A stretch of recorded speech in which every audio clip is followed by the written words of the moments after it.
大家好，今日我哋一齊學點樣用 X2 Studio 軟件嚟控制 LaserBox 鐳射切割機。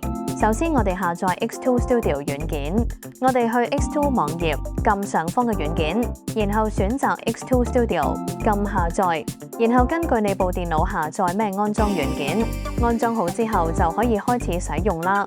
首先，撳新建專案，然後我依家要將電腦同 LaserBox 鐳射切割機連埋一齊。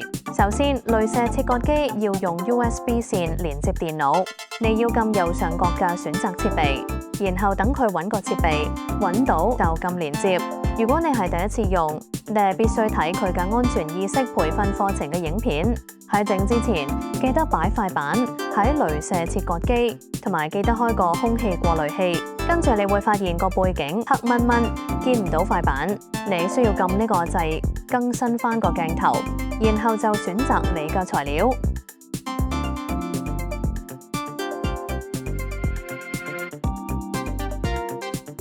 整好晒之後，你就可以開始設計啦。首先，我哋撳導入嚟再入圖片。跟住，如果你想微調幅圖，我哋可以撳調整，然後執幅圖嘅。如果你懶嘅話，可以直接撳自動調整。跟住，如果你想唔要呢個白色底，你就撳勾圖，然後你就用個魔術棒選擇你唔想要嘅白色背景，然後就撳確定。跟住我哋可以扯啲形狀嚟做切割部分。假設我哋就扯個圓形。跟住你會發現我個圓形唔夠圓，跟住我哋會下意識直接打數字嚟變圓，你會發現個比例已經鎖咗，因此我哋就必須要解鎖翻佢先得。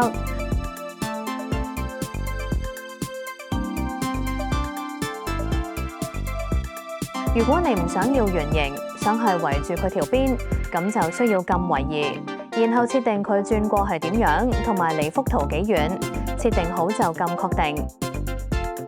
設定好晒之後，你就撳條邊，設定為線條切割，然後根據你塊板嘅材料，設定噴嘴適合嘅功率同速度，跟住撳向量圖左邊嘅箭嘴或者空白位置，選擇圖片，你會見到圖片只能雕刻，然後設定雕刻嗰陣嘅功率同速度，同埋雕刻係用咩方式。